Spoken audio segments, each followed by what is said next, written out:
Welcome back to the Marvel Movie Minute, a daily podcast in which we dig in deep to analyze the films of the Marvel Cinematic Universe 1 minute at a time. I'm Andy Nelson from thenextreel.com. And I'm Pete Wright, also from The Next Reel. We're in the credits of Jon Favreau's 2008 film Iron Man. And joining us for a fun-filled week of minutes is our very own Tommy Handsome from The Next Reel and the What's That Smell podcast. Hey, Tommy. Hi, guys. Thank you so much for having me. And I somehow forgot until you just said it. It's a daily podcast. That is so impressive. And something about that also makes my blood run cold. That's so much work. I'm very, very impressed. But either way, thank you so much for having me. It's a pleasure to be here. Well, we knew talking credits that you would be the man for the job. Oh, they call me Tommy Talking Credits Meds. That's me. Yes, they do. Yes, they do. Well, we are looking at Iron Man Minute 121. On today's show, the minute starts with the 5-person team that makes up the Marvel Creative Committee, and it ends with the trio of set dressers making their way onto the screen. I think, Andy, you are the supreme ruler and commander over the show, but I wonder if I could suggest, Hail Hydra, that maybe we start for young Tommy here to just hear why he ended up in the credits section, because he's a charming and fun and intelligent person. He's in the business, true. And yet somehow he is in the final 5 credits minutes of this movie, and I would like to hear from him why that is. You'd like to hear from me? Well, don't you think you're the best equipped to do it? That's a good point, because I live in my mirror. I assume that I was asked to do the credits because A, who doesn't love a good credit? And B, out of all of us, and I'm sure out of all of your guests, I assume, that I am the least superhero aficionado-ish. Oops. Well, okay. We can work around that. But either it's way, out there. Yeah. Working on his English, too. Right. Listeners of the TNR Film Board, the Next Reel, the Film Board episodes will know that I have I was going to say love-hate, but it's not even that. It's just sort of a mild hate relationship with superhero movies. They are not for me. I'm more of a horror movie fan. And so the fact that this 3-phase thing that has been taking over movies and theaters across the world is not for me. And so I think that's why you saved me, just to talk about a bunch of white on black words on a script instead of doing a deep dive into things that I don't care for. Well, and we did have a very conscious conversation about how we didn't want to invite Tommy onto the show to talk about any fake things interacting with fake things, because that would be the end.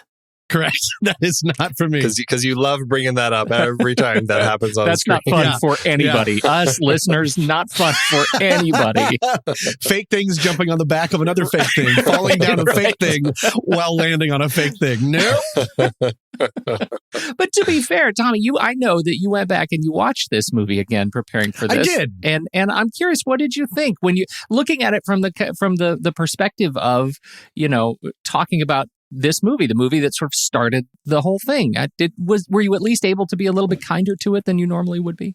Much more so. And one of the reasons I actually liked the movie a lot more than I thought I would on rewatching. And the reason is, and this is probably, by the way, speaking of what's that smell, I do have anxiety of like every joke or every comment I'm going to make, I assume someone else has already made on your podcast, because they've had like a minute to like do all of their, like, I've got Burger King jokes, like I have bits to do, but I know that everyone has done all of them. We had a whole episode about Burger King. That's right. Sure. Yeah, because I mean, if I was held captive in a cave for 2 months, the cheeseburger I'd want when I got out would not be from Burger King. That's ridiculous. So I assume someone already made that joke. Okay, anyways, I forgot that Iron Man is, if there's one superhero that I like, it's Batman. And that's because he's not a superhero. He is a rich genius that is super handy with things, or like a really smart detective. That's Iron Man. Iron Man is not a superhero. He has no actual superpowers. He just has he's super handy and the ability to pay for and the courage to make himself seem like a superhero. That's so much more accessible to me than like Thor, the least of the accessible, until he got funny. Now I like him because he's funny. But before, I mean, the more super you get, the less interest I have. That's why I'm always such a huge Batman fan over Superman, for instance. So that really helped me in this. So the fact that he's kind of like a super MacGyver That's what really made it work. Yeah, there's something more, just someone about that is just purely human and has the ability to do anything, with his riches and his connections, but to use that power for good. That's exciting for me. Maybe that's more, kind of following this theory, but maybe that's where I get into because I was never a superhero fan growing up, but maybe that's how I can access the dream. If I was to be a superhero, I wouldn't. It's not like I came from another planet or got bit by some radioactive something. Instead, it's a spider, Tom. It's always been a spider, just so you know. Has it? I'm sure someone's been bitten by something else that was radioactive. I don't even know what venom is. But either way, point being, maybe that's my entry level to it. So really, if you're going to be a superhero, it would require you to become a billionaire first. I think that's a good angle to take. It's like that's the third option in that age-old question: flight or invisibility. You have to add billionaire industrialist to that. Flight, invisibility, or billionaire industrialist. That's your choice. Because if that's the case, my radioactive spider is LinkedIn. Then that would be my access to this special world, and that's a very achievable. I can do this. Yeah. But no, so to sum up, I did enjoy it much more than I thought I would. And I have a couple just notes that I can bring up if you want. Okay. I'd love to hear your thoughts. I like the reverence of it. It does such a good job in setting up the way that these movies are going to go versus the DC. Everything is so horrible, and every time someone sneezes, all the buildings fall down. I mean, it's just reverence to the character, but it's still cheeky and fun. And Jon Favreau and the writers bring lots of comedic reversals to it. The film is tons with "I'm never gonna," and then the next scene is them doing exactly that. I'm always a sucker. It's kind of it's a little hacky, but I'm always a sucker for it. And there's room in these films about superheroes for that stuff, and I think Marvel really got that early on. I had forgotten how pleasingly lo-fi the first suit he makes in the cave is. Right. I mean, that's really fun. It's just a flamethrower. I believe that it could exist. Maybe not that he flies away at the end, but I guess he was building missiles. I mean, that was really fun. I guess that does make sense. A less world-building movie wouldn't have spent so long building and learning how to operate is it Mark II? Is that what they call it? Yeah, right. But it's super important. It's super fun. But to see him sort of wake up, there's a lot of patience. You can tell, I think that, can I tell you guys something? Sure. Do you know what I just learned yesterday? His name's not Kevin Feige. Right. Okay. I just learned that yesterday. Do you know the amount of times I've said Kevin Feige? What is it? Feige? Feige? It's Feige. Feige. Yeah. Oh, see, I'm still getting it wrong. Whatever. But I've said that because I try to be a smarty smart about movies, and they're like, well, it's really Kevin Feige's mission. The amount of people that have been like, oh. But it sounds really pretentious when you say it that way. So it's adding to that element of your pretentious comment. Yeah. I call him Kevy Feigs. It's cool. But you can see the patience. You can see that they're going to take their time with this story and really, but without having the first movie being 3 hours long. Right. It's very patient yet pretty streamlined. I was really impressed for most of that. Did you see it in theaters when it came out? I did. I would have seen it with friends because they would have made me. And I think I enjoyed it. I just didn't remember much of it. Gotcha. And it has more in line until 144.44. I was pretty interested and hooked the entire time. 144.44 is when the big boss fight starts. And that's when what's-his-name comes out and his even bigger Iron Man. And that's just, I started to lose interest. That's when I was walking into the kitchen to get something. Oops, I forgot to press pause. It's okay. That's always the sign of, are we in the part in Avatar where he's jumped on the back of a thing that doesn't exist? And I'm like, okay. Catch up. Right. I'll know where this goes. Yeah. Just last couple real quick things. The rock music infused score, not the rock music, but the fact that the score has a rock feel to it, I think is really important to make it kind of hip and make it kind of cool and also accessible. I know I keep saying that word all the time, but that's my biggest thing. Is this movie accessible for me? Because it's not generally for me. Is there anything else? Oh, the amount of times characters call each other by their first names in normal conversation is alarming. Have you guys talked about that at all? No, I don't think I've noticed this. It's not something you notice as much when you're watching it minute by minute. Sure, because it's so broken up. I do know he does say Tony a lot. Tony gets said so maybe much. a million times. I'm not crazy, Pepper. Well, I'm not doing it, Tony, but Pepper, I need you to. Like, that's in one scene. I was like, settle down. I haven't called anyone by their first name in weeks because I'm not a weirdo. I get it that's sort of shorthand and it helps with I guess intensity or something. It's just not how people talk. That's the conversation equivalent of people never saying goodbye when they hang up the phone. Is there a strategy to that, though, when you're looking at building? Like, is there a world building strategy to that? And I mean this not as a bit. Like, there's something to teaching us the names of all of these characters through repetition so that, we can better fit into this world that is foreign in every other way by the end of the movie. I would think it would have to be, but I wonder if that is a little bit more outmoded and we just haven't grown up. Well, that's guaranteed. I mean, it's not as egregious as like, here he is, my big brother, driving a blank. It's like no one ever says my big brother to my big brother. But yeah, I have to assume it is. But I mean, that I'm not crazy, Pepper. Well, I'm not doing it, Tony, but Pepper, I need you to is a real, like, it's a paraphrasing of an actual conversation that happens like an hour and 45 minutes in. So I would think that we'd know it by now, but I'm not sure. I'm gonna test that. Actually, I'm gonna start in conversations with people I work with all the time and see on a daily basis. I'm just gonna start inserting their name as often as I can and just see what it does to the conversation, and also to see if they start calling me by my name more often. You should absolutely do that, Andy. I'm gonna have to report back on this. This will be a fun experiment. I know if it was me and you were talking to me, I would think you were mad at me because there's something very parental about it. Right. It's like when a friend calls me Tom versus Tommy. I'm like, are we in a fight? There's something very like formal and a little weird about it. Yeah, like I was just sitting here. All right, I have two more things, and then we can go on. I don't mean to take too much time doing this. Please do. I wish Jarvis was more like, this is going to date me, and only about probably 8% of your listeners might get this, but I wish Jarvis was more like Clippy from the old Microsoft Word programs. And he would show up and be like, looks like you're trying to make a super suit.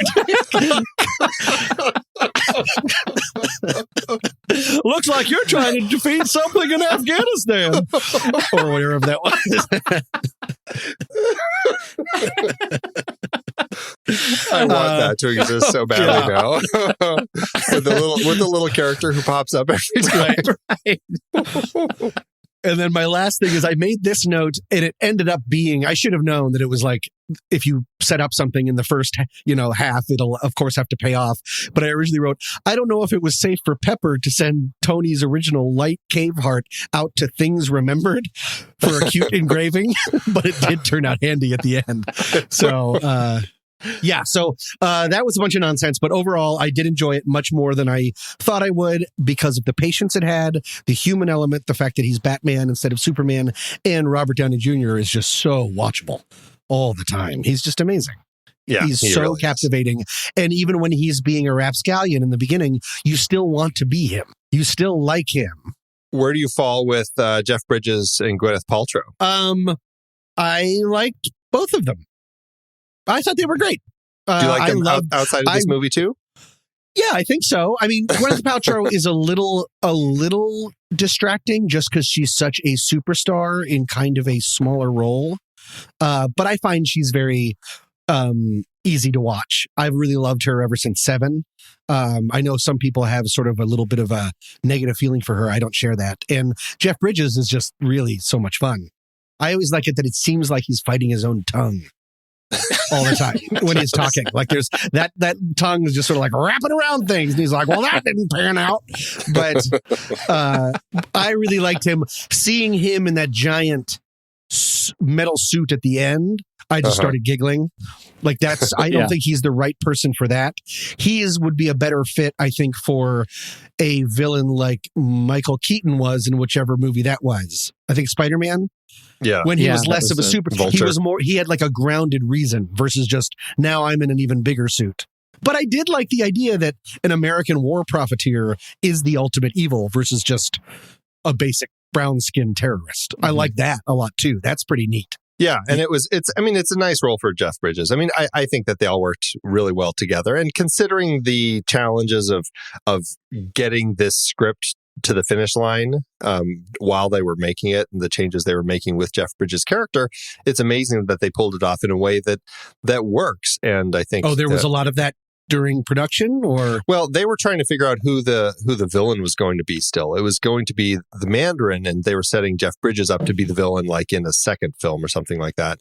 Then they liked him so much that they kind of switched things around to make him the villain and dropped the Mandarin. And during production. Yeah, they were starting already, and so they were trying to kind of revamp things, and so that's why at the end of it, it kind of has that feel where all of a sudden it's like, why did he take this crazy turn, right? To all of a sudden go off the deep end and become Crazy Man because they liked him. Okay, well that makes me feel better about it. That is actually, I mean, in my headcanon, there is a scene where they've made that decision. There's a close push into Jeff Bridges while he's watching the news, and you see where he lives in his silk pajamas, and there's an ibex rug on the floor with the horns still on it. That's the now, okay, we've locked on Bridges. He's going to be the bad guy scene. So that delights me every time. Okay. So.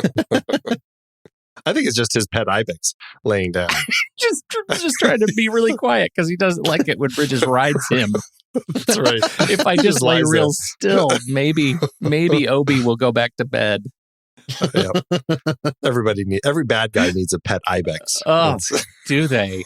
And how? Oh. Well, we've got a few credits in this minute. I don't know if there's anything in particular that we wanted to point out.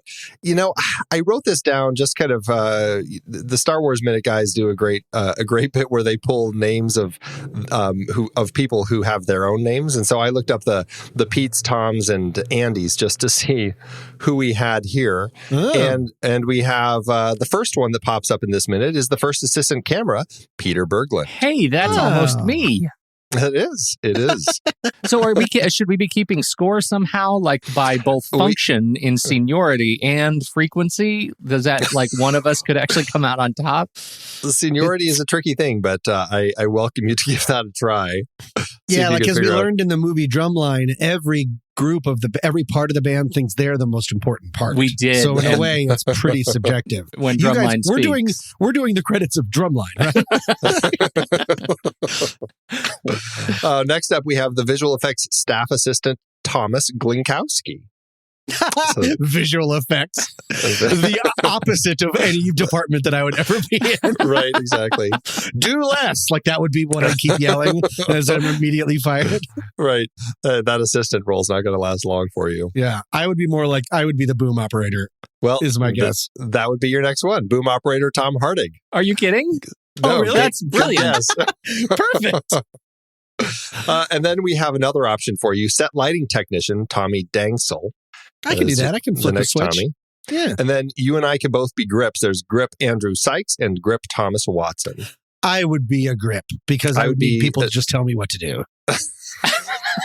Lift this, put it down, do better. Put it over there. Put it over there. Yeah. Do better. Do better. I assume that would be the third thing. Not working out. What? That's not a command. And then the last one in this minute is the principal set costumer. And that's a principal. So I would say of all of them, that's probably the highest. Well, maybe. But anyway, Peter Wright. Peter White. Oh. Yeah. You said that other one was almost your name. This is the one that is really almost your name. It's Peter White? Peter White. As like WH, the color? Yes. Wow. That's close. That's very close. I think that's the closest we will probably get. Pete he's on the IMDb, he's Pete White. I'm not going to be able to sleep tonight, you guys. Seriously. And I feel like I'm sort of channeling him right now. I'm doing I'm playing the IMDb game by myself over here, so I'm just going to tell you what his top 4 are. Dead Man Walking, A Beautiful Mind, Iron Man, and Avengers Infinity War. What? Nice. And yes, he was also RDJ's costumer for Endgame. So we're looking forward to that. Spoiler, sorry. You're going to have to watch the credits and so you can All cheer when Pete way. White's credit comes up. Pete White. I can't even. Wow. I'm changing my really name. blowing your mind. He's better. This is Pete White. He's better than me in every way. Pete White? I am going to change it to Pete White, and I'm going to try. I'm going to start eating at the same restaurants. Starting today, I'm pulling the single white female. Are you going to start stalking strategy. him on single Twitter? White female? Single right female. What? Good stuff. I'm so confused. Who are you? I don't know. The last name that I pulled, I figured I'm going to pull my favorite name from each page of credits. My favorite name on this one is Cricket. Cricket Sloat, who is the rigging best boy set lighting. That's right. Cricket Sloat has been doing this for quite a while. It has credits back to 91. The first job was on Hot Shots as a dimmer board operator and also on the TV series American Dreamer, also as a dimmer operator. Actually, that was 1990. So that was actually Cricket's first job. And then Cricket's been doing a lot of dimmer board operations all the way up into kind of the 2000s when Cricket moved into assistant chief lighting technician, did that for a while, and then has moved up, and now in 2008 was, as I said, the rigging best boy set lighting. And so Cricket's IMDb game top 4 are Inception, Ant-Man, The Prestige, and Iron Man. Have you checked to see if the gaffer, I like it when there's like families moving around on productions. Have you seen if the gaffer by chance and Cricket always work together? That's so annoying to try to look up right now. I was just wondering. Well, Charlie McIntyre is the gaffer. And let's see. We've got gaffer Michael Bowman and the rigging gaffer, Charles McIntyre. And Cricket was the rigging best boy set lighting. So I'm guessing Cricket probably works with the rigging gaffer, Charles McIntyre. And look at that. Charles McIntyre, Inception, The Prestige, Iron Man, and Thor. There you go. So they're a team. I love that. Yeah. That's great. Yeah. That's my favorite. I have a favorite name that I have to read, and why I have to read it should become clear very soon. The favorite name that I would like to bring to you today is Rocky Babcock. And Rocky is an additional camera assistant. And Rocky's first credited film on IMDb was in 1993. And Tom, I don't mean to exclude you, but I would like Andy to guess for me what Rocky Babcock's first film as second camera operator was. Andy, you have 3 guesses, and I mean this. The first 2 don't count. So when we're playing this game, we have to not look. You have to not look. I was already looking. No, I was already looking on Rocky's page. You damn cheat.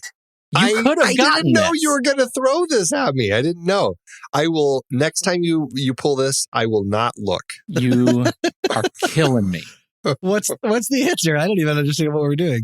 It's In the Name of the Father, which has become such an overblown, bloated, must-see movie thanks to the Saturday matinee and the long-running I dare that Steve finally watched this movie, and now everybody has watched this movie, and all of the reviews are pouring in. I don't know why it has become this movie, but I can't believe that the first name that I would pick on the list is a guy who worked on In the Name of the Father. It blows me away. Who not just worked on it, but started on it. Right. His first film. There are a couple of other things that I love he's Castaway, so you got your Tom Hanks connection. He worked on camera on that. Like that. But my favorite one is that he was the Libra head operator for the Dukes of Hazzard, but it's one of the very few uncredited jobs that he took. So that checks out. That fits. That's maybe not one you want to see your name. I don't need my name in that one. Right. Oh, wonderful. Wonderful. Tommy, did you have anything that you wanted to point out from the credits? Nope. I was giving them about 3 minutes before we started recording. So I didn't get to do a deep dive. I'm just here to make that Clippy joke. I'm going to be quiet for the rest of the time. If that's all you do this whole week, that's all we needed. That's right. Charlie McIntyre, I've just been looking at his page while you guys were talking about whatever you were talking about. He was the electrician for And All Through the House, the middle of the first 3 Tales from the Crypt HBO series. They debuted with 3 episodes, and All Through the House was the first one. This is not only interesting. Oh, I'm talking out loud. It's the first 3 Tales from the Crypts are some of my most favorite things in the entire world. And this is one where Santa, a crazy person, escapes from a sane asylum, dresses as Santa, and goes and starts killing all of these people. It's directed by Robert Zemeckis. And it has the immortal line, naughty or nice. And then he puts an axe in someone's head. This is interesting only to me. I love that. I love that show. It's a great show, actually. Yeah. Although I've seen far too few, so now I'm going to have to check it out and check out Charlie McIntyre's fantastic work on it. Yeah. Fantastic. Well, I have a bunch of other little things that we'll pull up, I think on Friday on our last minute with Tommy after we've gone through all of the credits. So I think for now, let's wrap this one up. What do you guys say? Let's do it. Perfect. Tommy, would you like to tell everybody where they can find you and learn more about what you do on the interwebs? Oops. I'm on Twitter, but I don't know how to work it, so don't worry about that. I'm on Instagram, but I don't know what my name is. I'm on Facebook. Do people still use Facebook? I don't know. I'm not good at these things. How about podcasts that you might be involved in? That I can do, yes. Oh, is that what you meant? Oh, great. All that other stuff's great too.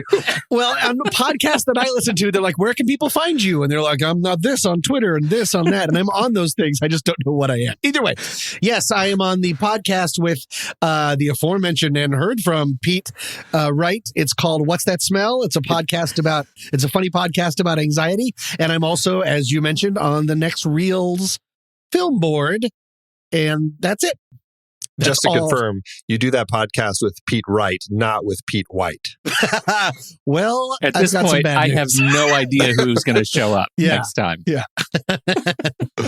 Oh, awesome.